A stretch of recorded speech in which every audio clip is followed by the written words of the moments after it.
Oh, say, that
I'm going to ask you to join in to set a good Tennessee kind of mood. I know you're not Georgia, but you're going to know what I mean. Will you join in? The devil went down to Georgia. He was looking for a soul to steal. He was in a bind because he's way behind and he's willing to make a deal. And the devil what's the next part? Well, wait. The devil came across a young man's song on a fiddle and played it. And they jumped up right. He said, boy, let me tell you. Now you didn't, I bet you didn't know it, but I'm a fiddle player. And if you care to I'll make a bet with. Now you play pretty good fiddle, boy, but give the devil his due. I'll bet a fiddle against yours. Think I'm better than you. All right. You guys, let me introduce the person that has coordinated this entire event. As we've been on this road in that Take Back Title IX bus, please give it up for Brianna Howard. She has done a ton to get us to this point. Thank you for being here. Let's go. Give it up. Brianna Howard. Whoa.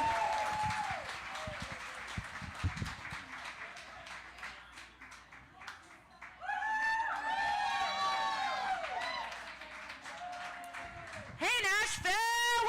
Who's ready to save women's sports? Let's hear it. All right, before we get started, I know Barb just got you guys amped up, and you're going to hear from her again, but I want to do something that we've been doing around the country, and we get a lot of noise and a lot of hype. So when I say take back, you say Title IX. Has everybody got it? Take back. Take back. Take back. Woo! I hope they heard that all the way up in D.C. All right. Well, thank you so much for being here. As Barb mentioned, I am the tour manager of the Our Bodies, Our Sports bus tour. I've had the honor of going coast to coast, meeting millions of people at this point who've seen this beautiful bus, and it's been really an honor. And I know that this is the final chapter of a book that's still being written, so you all are part of that here with us tonight. And we have a really special treat because we have a presenting media sponsor, Outkick Media, and we have some folks who are going to help us MC this thing tonight and introduce these fabulous speakers to you.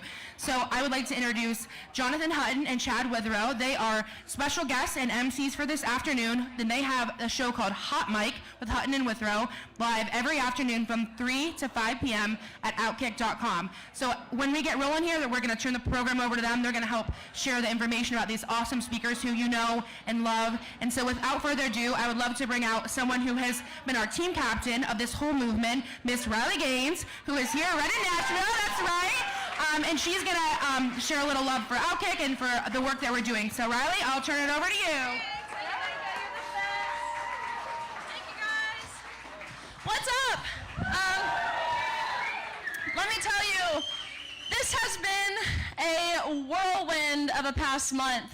This bus tour, it is exactly what it sounds like.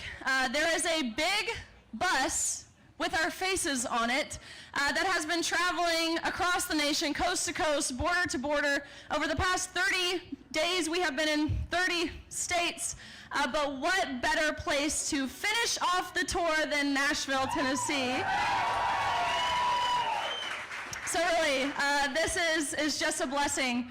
Over the past 2 years or so, it would be an understatement to say that my life has taken a drastic turn from what I thought, what I had planned for myself. But I now realize that the quickest way to make God laugh in your face is to make plans for yourself.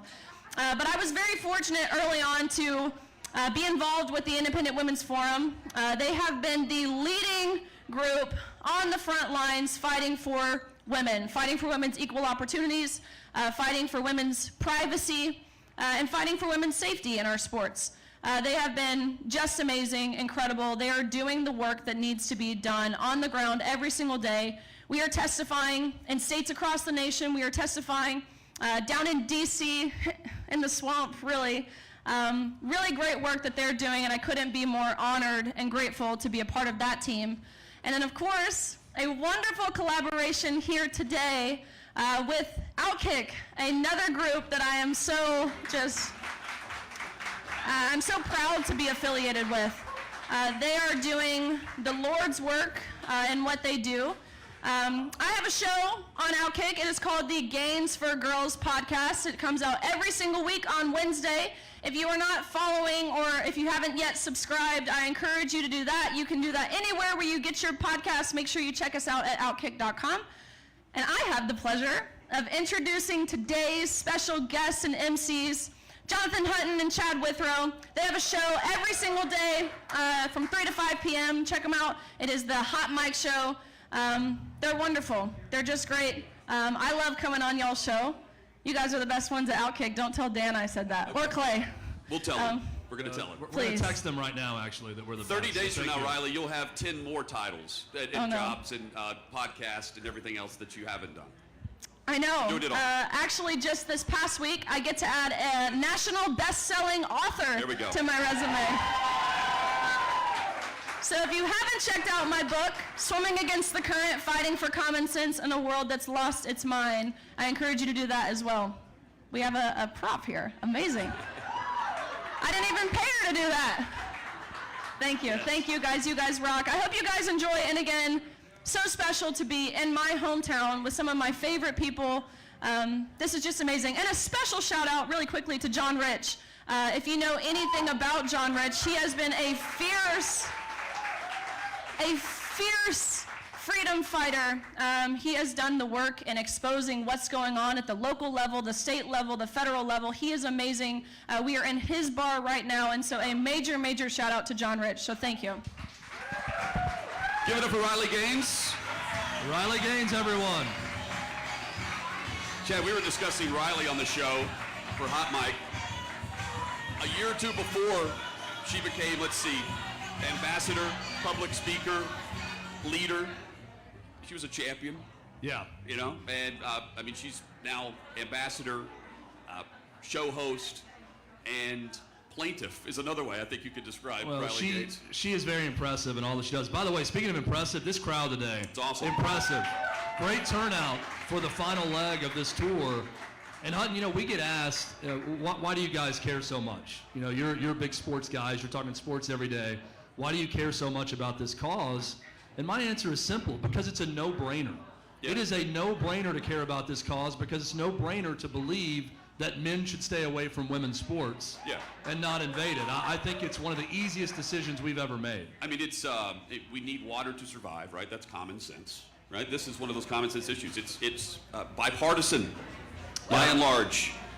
Both sides of the aisle, very few disagree with the fact that there are two genders, male and female, and men should not compete against women and take spots away from women in sports. But there were not many that were stepping up on behalf of women. And now we're seeing many in this room and those that will be coming up at the podium that have done just that and inspiring others to do that and affecting change with lawmakers. You know, I coach my daughter's travel softball team. We had a tournament this weekend, and we protested a team that was playing with older girls because it was unsafe, and they had to leave the tournament. And now I think about young women, girls like my daughter that are having opportunities taken from them by men, by biological boys, and it breaks my heart, and it should break everyone's heart, that if that got someone disqualified from a tournament, now think about men invading women's sports. And it's why we're here, and it really is common sense, no-brainer to get involved. And I'm happy that we're going to get a chance to introduce a lot of women today that have taken a stand and stepped up and said things even when it's not always the most popular. Yeah, I mean, biologically, the facts are indisputable. And it highlights what happens to women when states, governing bodies, athletic events, they allow men to compete head-to-head against women. And it's because a biological male will self-identify as female. And it's a straight-up violation of Title IX. We're taking back Title IX, another common sense approach. We just celebrated 50 years of Title IX. And it's crazy that it's allowed to happen and that we have so many that will just ignore the women's sports initiatives and then prop up the fact that they're all about women's rights and equality. That doesn't equal anything to me. Yeah, There's a and crossroads there. it's not something that's controversial when you really get down to the human element of it. And I'm glad that people are now speaking truth to it and willing to put their name behind it, like a lot of the women we're going to talk to That's today. right, and we'll kick things off on stage, which keep this in mind. You don't have to just be at a young age or a decent player for this argument to make sense or this conversation to make sense. The best of the best in women's sports, period, lose to men. For instance, the best tennis players, Chad. Serena and Venus. Yeah, Serena Williams, Venus Williams, they lost to the 203rd ranked male player in the world. That kind of illustrates exactly what we're talking about. 18-time gold medalist, Allison Felix. She won more gold medals than Usain Bolt. And Felix ran her best time in the 400 meter, 49 seconds. That has happened 15,000 times by a male. They have posted a better time in the 400 meter, which is insane to think about from someone with 18 gold medals. And we saw the 1500 boys team that beat the USA women's soccer team. Yep. 2 years prior to their World Cup victory. Yep. Chad, we have plenty in here that are going to tell their story and why they're involved. And we kick things off with Selina Soule. She knows all too well that the male competitive advantage plays a massive factor in what it looks like, how unfair it is, and what it feels like in that moment. Because she lost out due to transgender athletes taking spots away. And she's from Connecticut, a track athlete, a great one at that, a 4-time national qualifier, sprinter and jumper. Please welcome, to kick things off, for the Our Bodies, Our Sports Take Back Title IX Tour Finale, Selina Soule.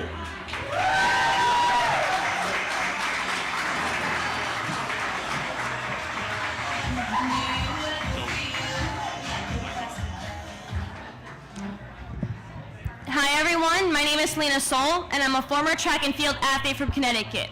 I was forced to compete against not one, but 2 biological males throughout short sprint events throughout all 4 years of high school.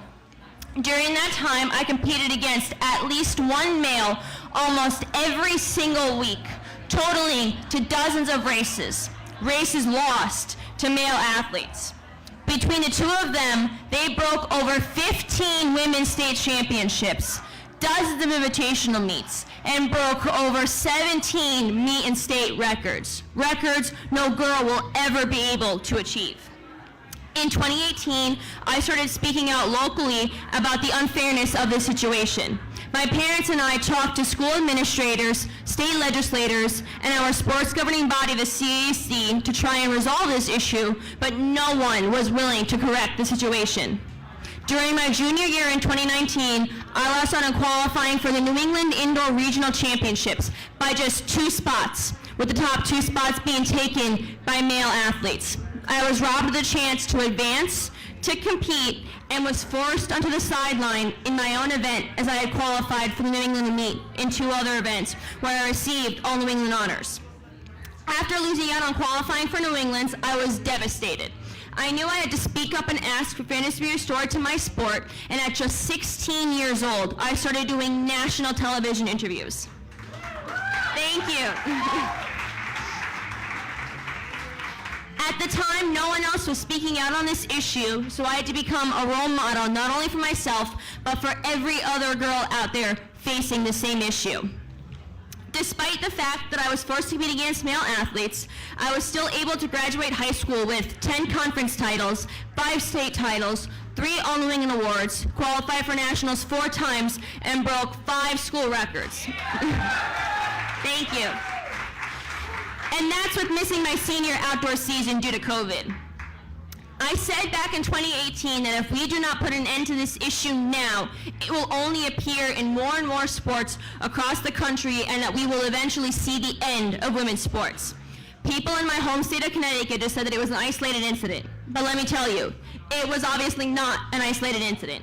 As a result of their inaction for the past 5 years, we've seen an increase in male participation across all levels of competition in women's sports, robbing women of their titles, recognition, and their dignity. And we now have a president who is in essence undoing the protections that Title IX provided for women, and it will infringe upon our rights. If we allow these changes to occur, women will be turned into second-class citizens. It's been 6 years since I started to fight for women's sports, and I do not plan on stopping anytime soon. Thank you. We must ensure that women across our great country are protected and that they have the right to win in their own sports, not just earn a participation trophy. Thank you all for listening and being here today. Let's give it up one more time for Selina Soule. We got a great group of speakers here today. Terrific group. We're going to keep them rolling right along with some of these speakers. Next up, one of the first student athletes in NCAA Division I athletics to compete against a man. She's also one of the first to use her voice to speak out against unfair policies that cheat women. Lanae Salts is a former track and field athlete from Southern Utah University. A sprinter, Lanae didn't think she would have much of a chance to defend her Big Sky 800-meter title when she learned a one-time male University of Montana athlete would be running for the women's team. His personal best time in the 800 meters was 10 seconds faster than the best time she had posted the season prior. And he was set to break women's records. We're talking all-time records as well. So Lanae spoke up and voiced her obvious concerns to the NCAA, her coaches, and leaders across the state of Utah, and she has not stopped. Ladies and gentlemen, give it up for Lanae Salts.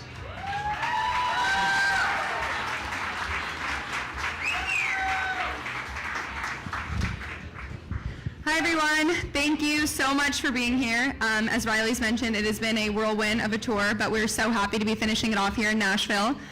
To reiterate everything that was just said, my name is Lanae Salts. I'm a former NCAA Division I track and field athlete, and I was forced to compete against the first male to female transgender athlete within NCAA Division I athletics. When I first found out that this athlete was going to be competing against me and my teammates, it was a similar situation to what Riley and Paula and Caitlyn had faced with Leah Thomas. Jonathan Eastwood had competed at the University of Montana for 3 years as a man, took a 4th year to redshirt and came back as a female as June Eastwood and was going to be competing against me and my teammates.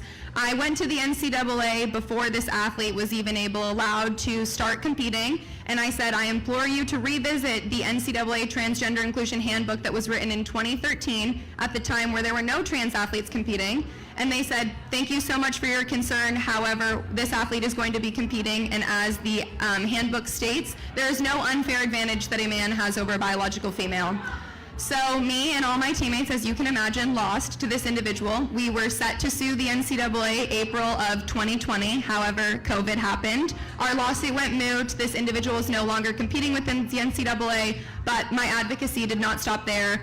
IWF, which is an amazing organization, was one of the first groups to voice my story back in 2021. And then in 2022, when Leah Thomas surfaced and decided to create an injustice again within the NCAA, I sat outside of Georgia Tech and I rioted and I protested and I spoke in press conferences and I said, I brought this up in 2019 and it is happening again, and it will continue to happen in all states, in all sports across the country. But it is all of you that is here today that is allowing us to share our story, to exemplify it, to be here and show our support. It has taken a long time for us to get here, but I'm so grateful for all of the women that are here, for IWF for giving me this platform, and for all of you to be here to listen today. So thank you so much. Lanae, join me here on our set. I'm going to go ahead and grab that mic. We're streaming live at Outkick.com and Fox Nation.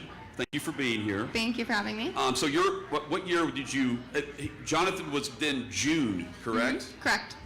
When did you face June or learn of June? I learned of June in fall of 2019. So Jonathan was a year older than me, okay. So started college in 2017, redshirted in the 2018-2019 season, came back to race 2019-2020. We heard from Selina. That's Connecticut. I mean, I can link Utah to me does not sound like a state that would be, come on June, compete and take a women's spot. Again, I'm just trying to pair up my perception versus reality. It's a reality everywhere. Mm-hmm. How maddening was that for you? It was extremely infuriating, and I was very fortunate to be in school at Utah at the time. I then transferred over to Georgetown. They were not as happy with me with my advocacy efforts. But Southern Utah University, the president stood with me, the athletic director stood with me. Nothing they could do. Our council stood with me. They helped me. They revised the letter that I wrote to the NCAA. but there was nothing they could do because it was a decision within the NCAA body and not specifically university oriented. Well, they're hearing, and you're not going anywhere. Thank you so much. Thank you so much for having me. Ladies and gentlemen, Lanae Salts. We hear from people who try to defend transgender male competition in women's sports, but the defense, I mean, it doesn't make a lot of sense, and there's no defense to it. It's more of like a shrug off, like, well, there are only a few of these instances, and it's not that big of an issue. Just let them play. Stop wasting your time. You're hurting people because you don't support equality. We hear that in the sports conversation now, and they use the word equality while also discriminating against women and violating Title IX rights. I mean, this is exactly what it is, and we see so many examples of this. According to SheWon.org, there have been instances of more than 690 female athletes affected, 998 medals, records, scholarships unfairly won by men, and they were intended to be won by a woman. Our next speaker and one of her sisters, Abigail, they've had run-ins with men in women's-only spaces, and it's way more common than those pushing the agenda will admit to. Caitlyn Wheeler is a former teammate of Riley Gaines, up from University of Kentucky, and she's a NCAA runner-up, All-American, SEC champion, and she's one of the 17 female athletes suing the NCAA on the basis of Title IX. Welcome to our Nashville tour stop finale, Caitlyn Wheeler.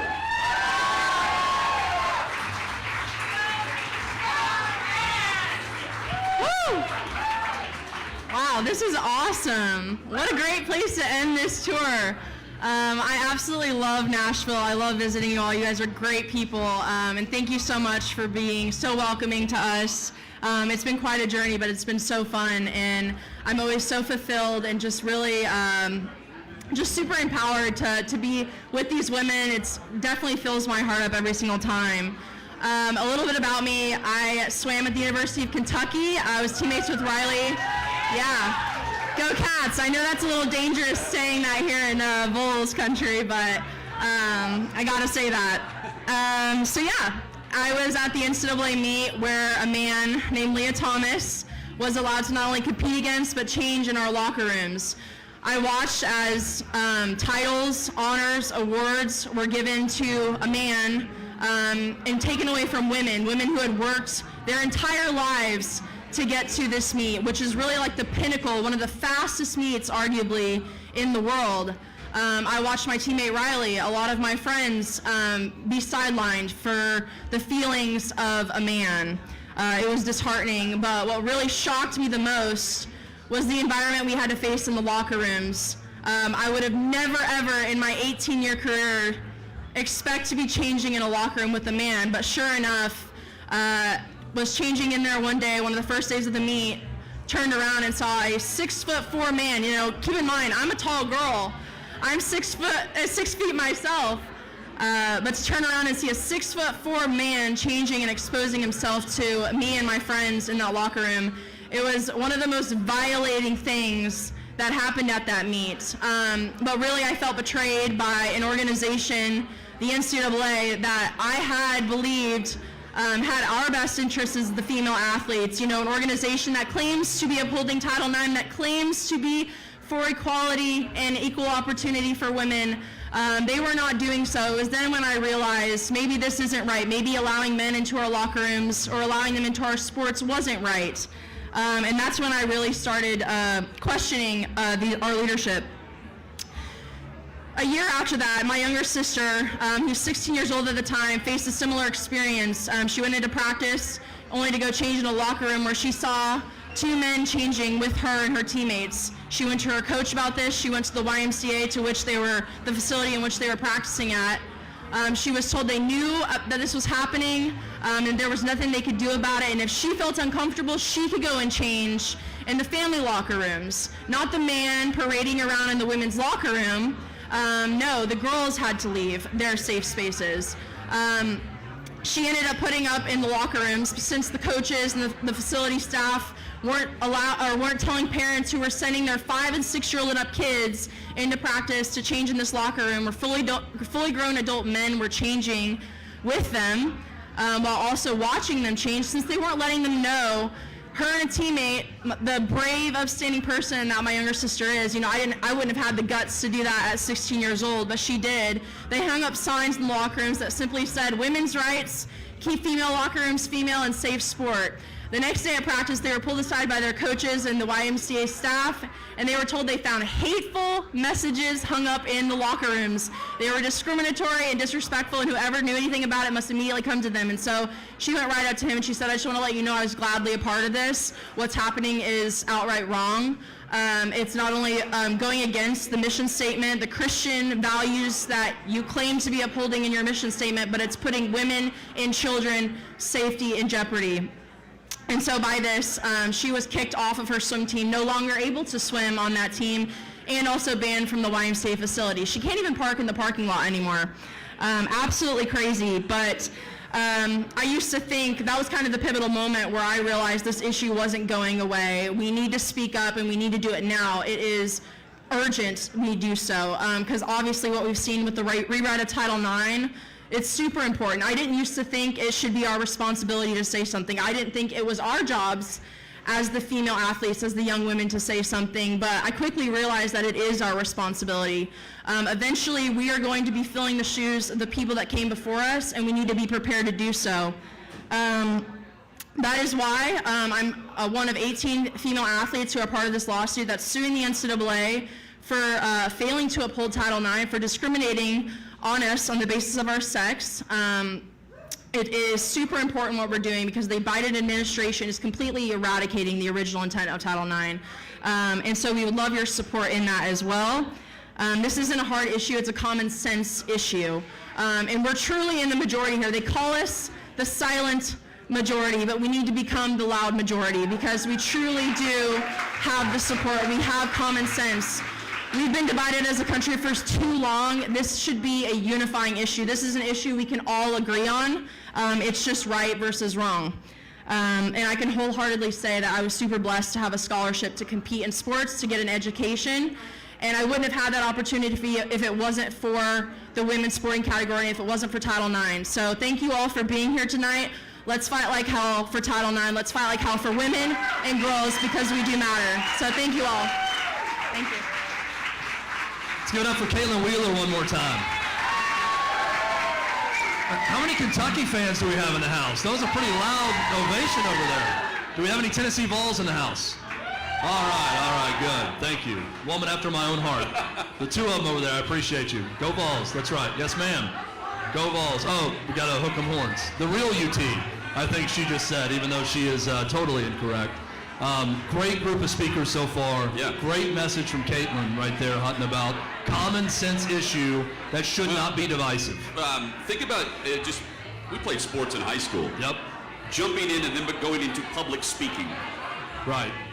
And doing that on behalf of women's rights and being able to compete and after earning a spot having taken away and having to become a public speaker and you have to go in front of Congress and testify. I mean, it's very impressive. Thing blows my mind. Very impressive to hear these women, especially a lot of very young women, just competing, as you said, just finishing the competition and now speaking in these forums. Very, very impressive. And our next speaker is also very, very impressive. So at the Washington, D.C. Our Bodies, Our Sports tour stop earlier this week, Martina Navratilova said that in recent months, she's been accused of being transphobic, and now she's being called a homophobe, even though she came out as gay in 1981. She's been called a bigot, a Nazi, a fascist, and a communist. Her own support group has turned on her. When fighting for truth and reality, you must be unbothered and unafraid of the name-calling. Those pushing the agenda to erase womanhood don't have logic or reason on their side like everyone here does today. So they resort to name-calling. Next up is a true woman who is unafraid. She is an independent Women's Forum ambassador, awesome women's lacrosse coach who was canceled by Oberlin College, where she was a beloved head coach. She was subjected to a series of disciplinary hearings after she just simply shared a post on Instagram congratulating the female swimmer who was the real first place podium winner at the 2022 NCAA Swim Championships. Although she was threatened, humiliated, and gaslit by her colleagues, she has refused to apologize for defending women's sports and female athletes. She continues to spread love and truth around the country. Big welcome to the hippie love coach herself, Coach Kim Russell.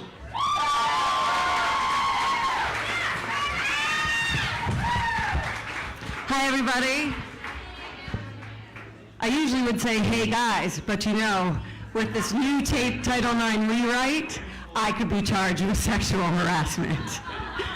So I just want to thank all of you for being here. What we have come to is craziness. You all know that. You are here because you understand what the truth is. And the whole thing is, truth is actually the highest vibration. It is higher than love, and it is kind to tell the truth. And all of you know that. I don't need to tell you anything else. You're already going to be hearing, and you've heard from some athletes who have gone through horrible, egregious sexual harassment by having to be in locker rooms with fully intact males, having to compete against males. I am here for all the young girls who are in this room, all the ones who are out there, the ones who haven't been born yet, because I'm one of the people who got to benefit from the original Title IX. Title IX was passed when I was about to turn 5. I am about to turn 57. Yes. And I got to go to college on an athletic scholarship to play 2 sports at the Division I level, both field hockey and lacrosse at the College of William and Mary. My college education cost less than my high school education. It got me a job at Wimbledon as an intern, where I actually got to watch Martina Navratilova play. And then it got me a real job in the world of professional golf when I got out of school. I thought that's what I wanted to do. I was going to be this high-power businesswoman. But somebody else had other ideas for me. I became a mother of 4. And my passion, besides being a mother, is as a coach. So I've been a coach for 28 years. And although Oberlin would like to tell you that I'm transphobic and, let's see what else, transgressive, and oh yeah, the best one. Okay, I'm 5'4", maybe 120 pounds, soaking wet. I'm unsafe.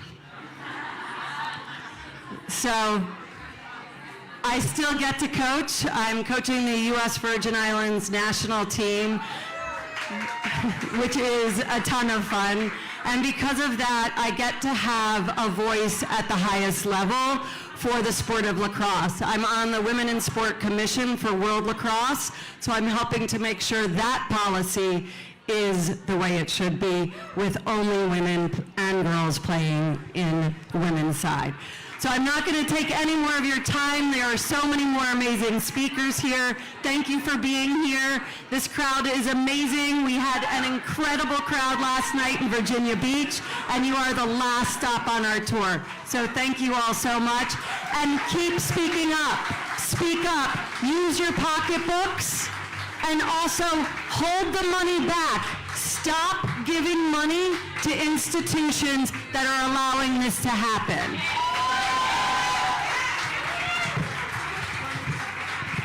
No, Coach Russell, we got a microphone for you over here. Come right this way. Hey, one more time for Coach Kim Russell. So you mentioned that you've been called unsafe, but what is unsafe is men participating with women in women's sports, and we're about to hear an account of that. As a coach, it's your responsibility to protect your players at all time. How difficult is that responsibility in the world we're living in now? It's almost impossible, because if we are going to allow fully intact males, what these girls have had to live through is so disturbing. So I've asked over and over again, where are the dads? Because I'm sure some of them would have killed somebody at this point, right? Where are the dads? Where are the administrators? Where are the adults in the room? Because just about everyone who's speaking up is a young girl, right? Yep, absolutely. And we're going to hear from some more of them. Thank you so much for sharing your message. Thank you. Outstanding, yes. Once again, yeah, Coach Kim Russell wants a great message. And speaking of unsafe and how physically in danger young women can be in sports, we're about to hear an account of that. There's a lot of young female athletes who are starting to take a stand and realize that their voice matters. When they use their voice, not only do they change hearts and minds, they can change history. This next young lady is tough as nails, no doubt about it. She is the first severely injured high school athlete to come forward and speak out about the dangers of putting men in women's sports. She was a 3-sport athlete in high school, basketball, volleyball, softball, again, very tough. She had hopes of playing sports in college, but all of her dreams were cut short when she was forced to face off against a male athlete on the opposing women's volleyball team. What transpired on the court changed her life forever, and now she's fighting back in a big way. Please welcome Independent Women's Forum Ambassador, Payton McNab.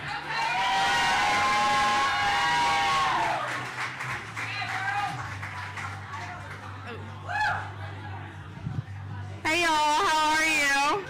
This is the first town I have not got made fun of for saying that, so thank you. My name is Payton McNab. I'm from Murphy, North Carolina. And even though I am a Carolina girl, I was going to come up here playing Rocky Top, but I thought Raleigh might kill me, so I didn't. About 2 years ago, I was severely injured in a high school volleyball game by a male athlete on the opposing team. The hit was so severe it caused me to lay unconscious for about 30 seconds while my body was in a fencing position, which is how your body reacts to a brain injury. Because of that hit, my last day on the volleyball court ever, my life has forever been changed. The doctors don't know if I'll ever be the same as I was before. I suffer from memory loss, partial paralysis on my right side, cognitive issues, and a lot more that follow that. It's completely unfair because it was 100% avoidable if only my rights as a female athlete were more important than a male's feelings. And a few months later, my parents said when I turned 18, I could make the decision on if I wanted to speak out or not. I knew it was the right thing to do. I didn't know what I was doing or where I was, but I spoke out for the first time at the North Carolina General Assembly, and that helped to get the Fairness in Women's Sports Bill passed in North Carolina, so men are no longer allowed.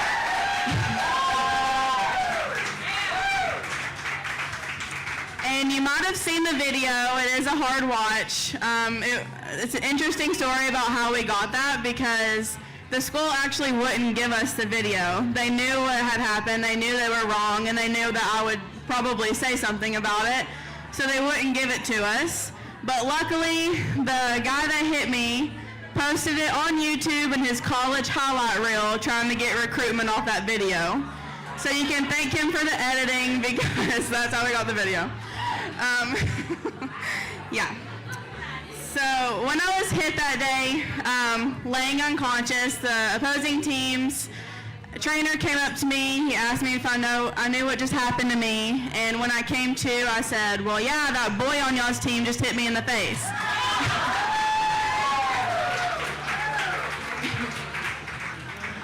And not expecting that answer, he rushed me off the court. He did one finger test on me and said I was all good. I could go back into play. So luckily my parents weren't there because I don't know what would have happened, but that was the only game they missed. My coaches didn't let me go back in, and so much so I went to the doctor a few days later and I had a brain bleed, a concussion, and permanent whiplash. So again, this whole thing is just completely avoidable, and although it is passed in North Carolina, Title IX is under attack, and all of that hard work could just be brushed away so quickly because of the Biden administration. So that's why we're faced to deal with these harsh realities, speaking up for basic truth, and that was the whole goal. So I'm so happy we got to end it in Nashville. So thank y'all for being here today. God bless you, and go Vols. Ladies and gentlemen, Payton McNab. Payton, welcome. Grab a seat. I believe Outkick was among the first to report this. Yeah, I think so, yeah. And you were a fan of Outkick, right? You want to write or Oh yeah, be on? I'm a big fan of Okay. Outkick. I want to work for you, actually. So you were a 3-sport athlete in high school, Yes. and now you're sitting here wanting to be with Outkick and speaking on behalf of what is a common sense issue that we're faced right now with taking back Title IX.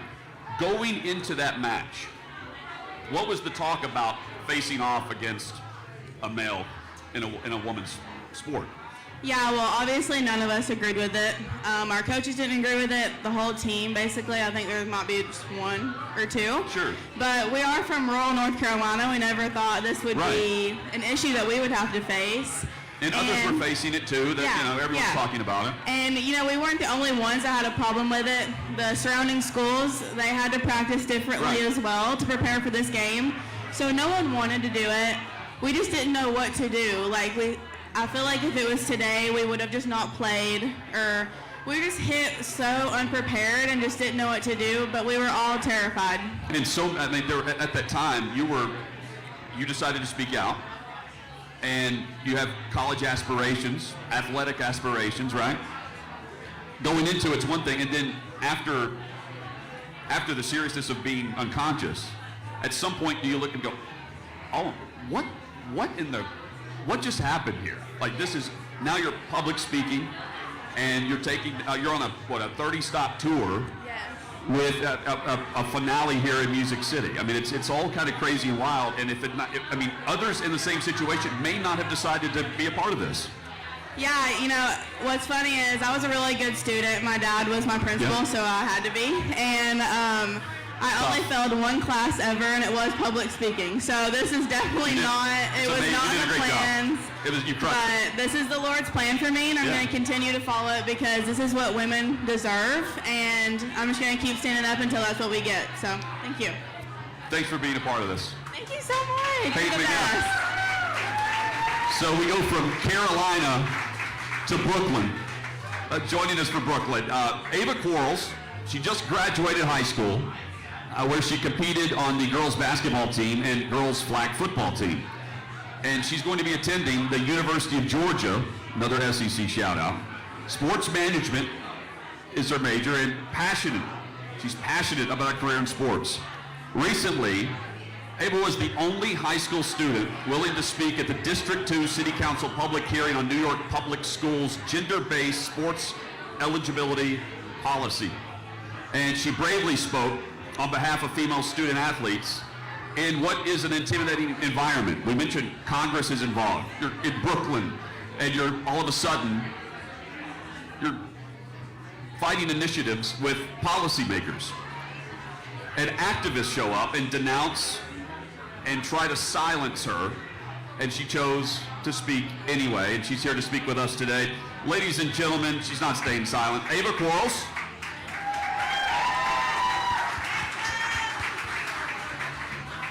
Hi. It's very different here than it was in New York, but I'm really happy to be here. Like you said, I just graduated last week. My high school was, thank you. My high school was very competitive academically, and in my time there, I was committed to creating a sports culture where it was really lacking. Like, it's New York City, so a lot of schools don't have gyms or fields. In my high school, which has almost 4,000 students, is also really weird because we have a different mascot for each of our 43 sports teams. So it's really hard to have any sports spirit. But in addition to playing on several teams, I was the editor of the sports section of the newspaper, manager of the boys football team, and founder and president of our athletic association. So I ran my school's sports social media accounts. Through all of that, I grew really close with our athletic director and many of the coaches and administration. I love sports, and they're a major part of my life, but I'm not a high-level athlete like many of these speakers, so I have a different testimony than these women who have experienced injustice firsthand. So because many of you here may not be aware, I'll just summarize the state of New York City schools.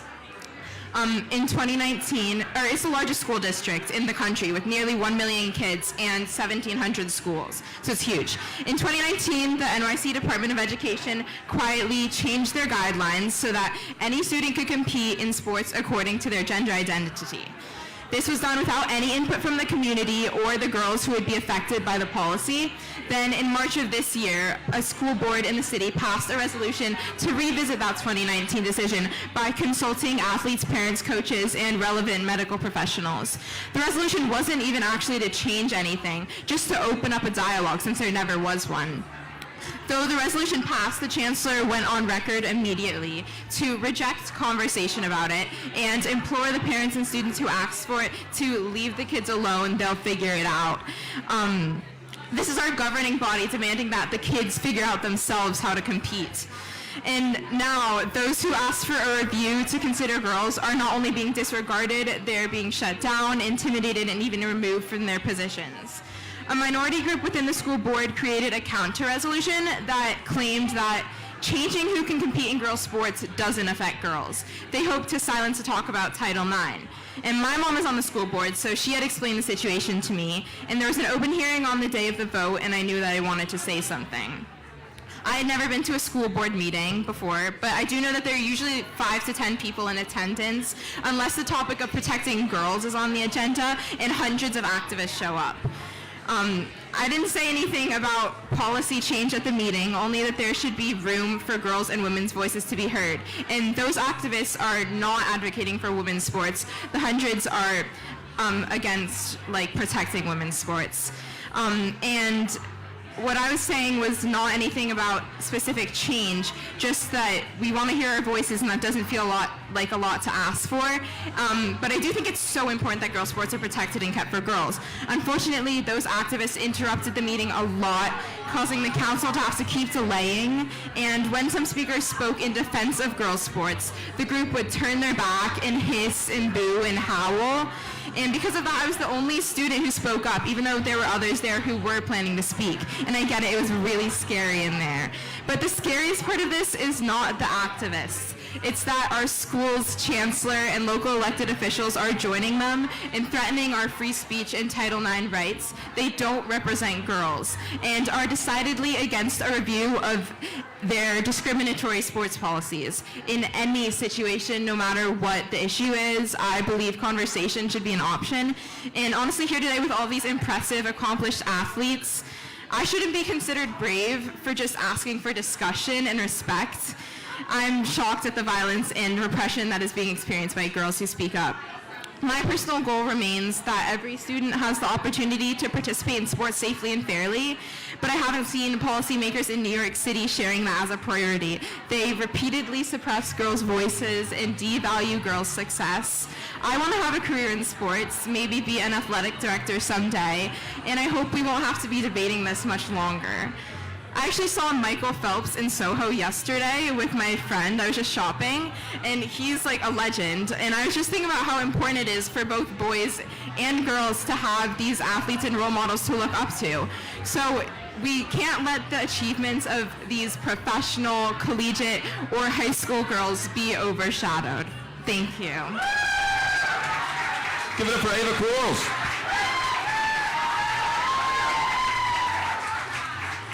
If you're just joining us, Putney Withrow, Hot Mic on Outkick.com is where you can find us weekdays starting at 3 p.m. Central, 4 Eastern. We're streaming live right now as well on Fox Nation. And you're joining us as we take back women's sports, take back Title IX, and push the initiative that is a common sense issue, Chad, the Our Bodies, Our Sports initiative, and the great coalition that has been formed on behalf of making sure that women's sports remain female. Ava, one of the many joining us here, she mentioned there's, from New York, and she can tell the difference in Nashville. Redneck Riviera is not on. Yeah, I'm shocked. Ava, one of our younger speakers so far today. I doubt there's many Redneck Rivieras in Manhattan. Or as she said, she bumped into Michael Phelps in Soho. I know, it's awesome. Can bump into a lot of people in Broadway, but maybe not Michael Phelps. That's right.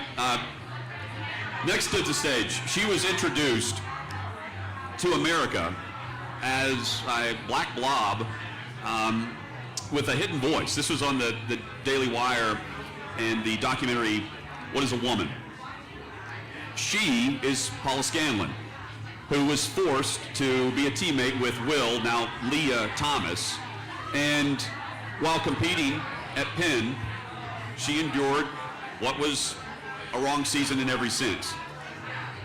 No one would support her, and when she advocated for her basic rights, others stayed silent. So she stuck her neck out there. And since joining the fight, Paula has joined Independent Women's Forum, and she's traveled the country testifying before state legislatures, Congress, helping us advance legislation that will protect women, helping inspire change, and we are certainly seeing it with some of the stories and updates we're hearing today on the stage. Earlier this month, her former collegiate teammate, by the way, on the women's swim team, lost his bid to compete in Paris at the Olympic Games. Compete against biological women. That's a loss worth celebrating. Yes. It was a victory for those who are working together like we're doing right here, right now, to save women's sports. Ladies and gentlemen, Independent Women's Forum Ambassador and former University of Pennsylvania swimmer, Paula Scanlan.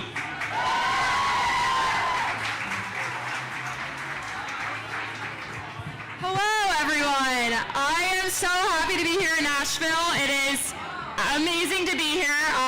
I love the South. I need to move down here immediately. So if you see me here in a few years, that's why. But thank you all so much for being here. Obviously, I was a swimmer at the University of Pennsylvania, but I do want to point out something that maybe not a lot of people know. It was actually Outkick that was the first platform that ever acknowledged that Leah Thomas was actually a man. I was tracking... So for those who are unfamiliar, we knew for a long time that Thomas was going to be joining our team. It was actually announced to us in the fall of 2019, and the best way to explain the situation was that it was a slow-moving train wreck. I kept waiting for somebody to step in and stop it from happening, but it never stopped. And I kept waiting for somebody in the media to get a hold of the story. And interestingly enough, there was a writer at Outkick named Joe who wrote an article that acknowledged the fact that Leah Thomas had been William Thomas and had competed for 3 years on the men's team. And immediately I reached out to him and I said, hey, I'm on the team and it's actually much worse than you might even be aware of. And I said, would you be open to doing a phone call?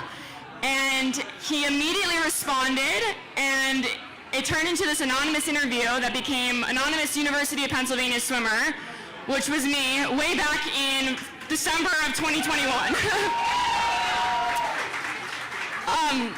And the reason I bring it up is because it really is full circle. I never imagined that I would be brave enough to talk about it in real life with my real face, and I did a lot of other anonymous things like the What is a Woman documentary that was mentioned. And the situation really was scary, and it was something we were told we were not supposed to talk about. And the reason for that is our administration, when these news articles started coming out, the school sent administrators to us. They sat us down and they said, Leah will be on this team whether you like it or not. Do not object to him competing, and if you do, you will never be able to find a job. They told us we would be labeled for the rest of our lives as hateful and bigoted. And the last thing they said, if you still object to undressing with Thomas in the locker room, and by the way, we were undressing with him not once or twice, but 18 times every single week. They forced us to undress next to a 6'4" tall man. And they said to us, if you still object to that, please seek psychological services, and they gave us the number for a representative from Student Psychological Services. It was absolutely crazy, and it made us women believe that we were the problem, and they wanted us to be re-educated to become comfortable undressing with a man.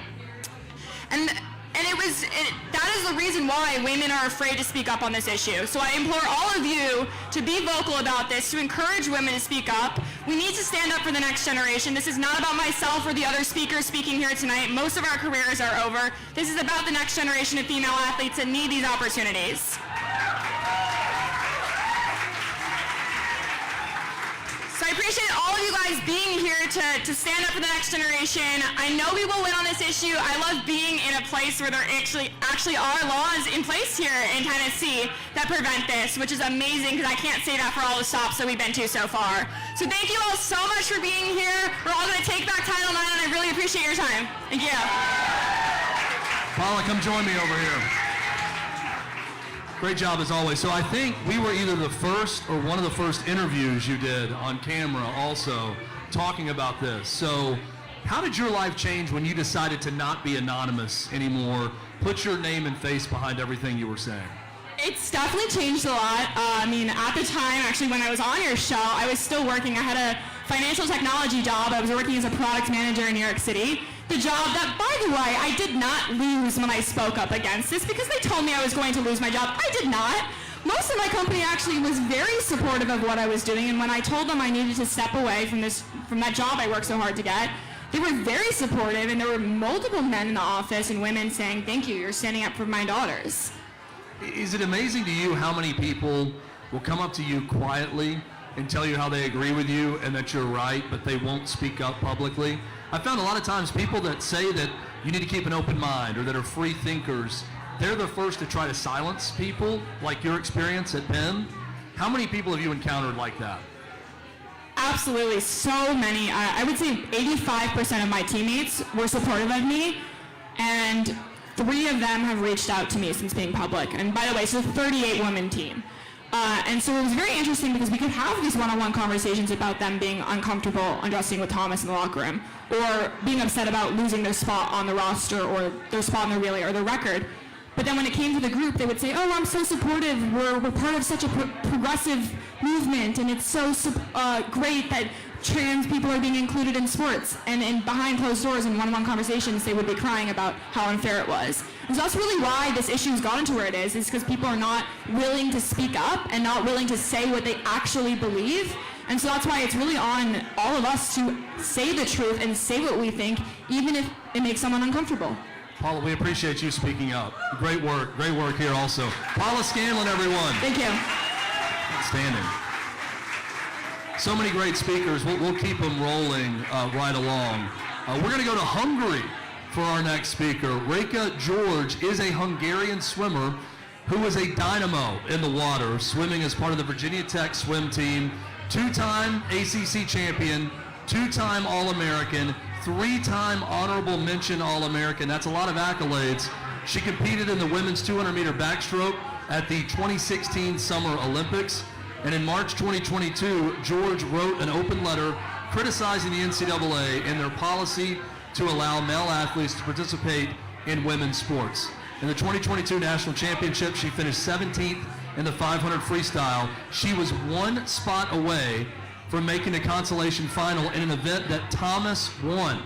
So she was the one woman cheated out on the finals because Leah Thomas was allowed in.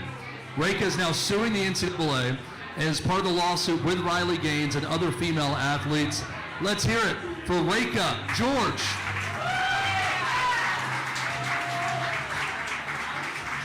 Good afternoon, everybody. How are we doing? Good?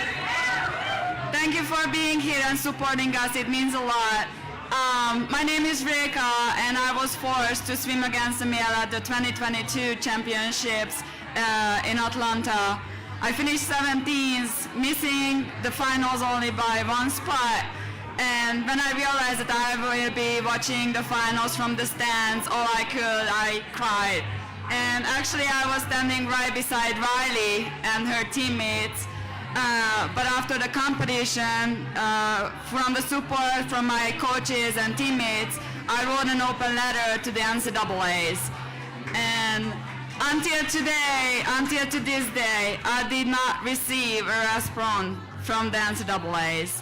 So when Riley called me a couple of days after my letter and telling me that she's inspired and she's gonna speak up, it just gave me more courage and passion to fight for this issue what we have in sports right now. So this is why I'm here today, to speak for the current and future athletes, because everybody deserves a fair chance to compete, and we don't need males in women's sports. So, yeah. The Biden administration came up with the new rules, letting male athletes to compete in women's sports, and I'm just happy to stand beside all these amazing ladies and everybody else who could not be here today and fight until the end, until they change the rules, because this is just not right. This is wrong by any means. So thank you for being here today and supporting us. It means a lot. Thank you. Give it up for Raika George one more time. Thank you so much, Raika. Quite the list of accomplishments in her swimming career. Also could have had one more accomplishment, if not for something that was completely unfair, which is so sad to see. But it's great to see so many women stepping up here today and speaking what is right and what is true. And next up, one of the newest athletes to start using her voice and to speak out about discrimination against women in their own sport. She's a former member of Mississippi State and SMU's women's golf teams. She's a pro golfer. She's early in her professional career. She's had multiple top 5 finishes. She played in the 2022 U.S. Women's Open and made the cut in 2023 at the Ascendant LPGA event. And she gained national attention after losing a first-place title this year at the 2024 NXXT Women's Championship to Haley Davidson, a male golfer identifying as a woman. And this was prior to that organization making a big move to update the participation policies. Check the policies, please. Yeah, updating those participation policies to prohibit males from playing in tournaments for women. Miller is speaking out about the Ladies Professional Golf Association's unfair rules. Not all policies have been updated, and these rules, they violate the Title IX rules, and they allow males to compete in the women's category. Lauren is speaking out publicly now in hopes that her sport will uphold the dreams that young girls have of competing at the highest level and goals that should not be erased in the favor of transgender athletes. Welcome to the finale, Lauren Miller.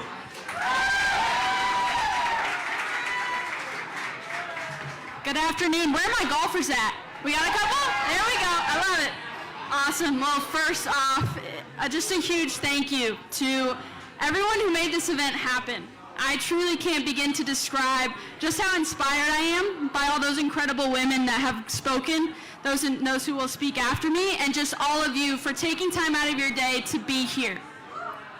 I appreciate your willingness to listen to my story. A golf club was first placed in my hands when I was 6 years old. And let me tell you, it was love at first sight. I played my first tournament when I was 9, and from then on, it was my dream to be a professional golfer and compete against the best in the world and ultimately try to win and play on the Ladies Professional Golf Association LPGA Tour. This path can look different for everyone, but being that athletics and academics both held great importance in my life, I set my sights on earning a Division I scholarship, knowing this would serve as key years in my development as an individual and as a golfer. It would provide the groundwork needed to excel as a professional. 5 years and 3 degrees later, somehow, I can confidently say I would not be the woman or golfer I am without those years at Mississippi State and SMU. Thank you. Ironically, while earning my master's in sport administration at Mississippi State, I ended up in a PhD level gender and sport class. Little did I know how that class would prepare me for what was to come. But anyways, the lessons, experiences, friendships, memories from those college years do not happen if women's spaces are not protected.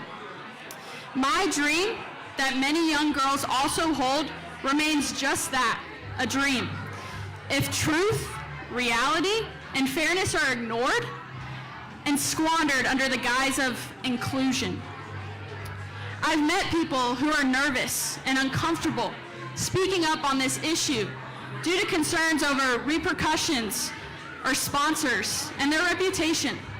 But to me, the aspirations of 6-year-old girls around the world who envision a bright future full of achievement and greatness in and outside of their sport are far more valuable and important than a logo on my shirt. Thank you. But a scholarship is so much more than room, board, tuition, free food, gear, and competition. It is an amazing breeding ground for personal growth and character building on and off the court, track, field, or golf course. It will lead to success in and outside of sport. You get to do all this while making memories with your best friends that you will cherish for the rest of your life. Title IX played a huge part in making that happen, and we cannot let the Biden administration take away this priceless experience from so many deserving female athletes.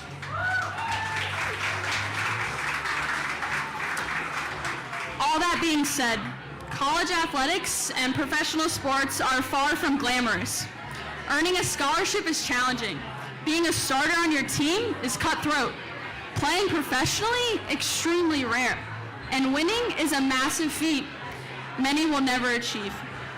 To be frank, at times, it's been discouraging. But in January, I found myself in a position to break through and win on the NXXT Women's Golf Tour in Florida. It would have been my first pro win. And at the end of 54 holes, I found myself tied for the lead, meaning a sudden death playoff would be necessary to determine the champion. Ultimately, I would lose on the second playoff hole. But I didn't lose. I play women's pro golf, and I had been beaten by a man who had been allowed to compete against myself and my female peers. I first played with and against Haley Davidson in 2021, and I remember the helplessness and frustration I felt finding out the LPGA and USGA's new policy that allowed men to play with women. But in January, as I sat and watched a man hold the trophy I had been striving for since I was 6 years old, helplessness was no longer the feeling, but that revelation that women deserve better than this, that this was bigger than me, and I could no longer sit by and enable the hard work of female pioneers to be erased. But my willingness to stand up here, to be courageous, and join in this fight is thanks to all of you. You guys showed me that my voice and my story has meaning and weight. You showed me there's strength in numbers.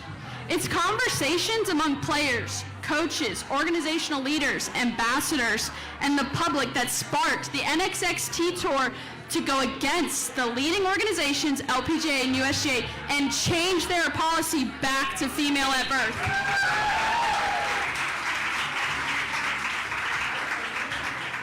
This is a big step in the right direction, and we have to keep this momentum going.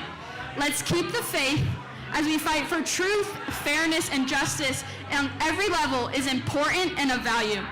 I am so deeply thankful for every single one of you because of your willingness to stand up for women. It's not only bettering my career, but more importantly, the future of women's sports. So thank you and God bless. Lauren Miller, everyone. Big round of applause. Lauren, that's a compelling story that you just told. I'm curious, you talked about your love of golf and starting when you were 6 years old. Has this done anything to affect your love of the game? I read somewhere that the most underutilized scholarship for women athletes, female athletes, is a golf scholarship. So it's important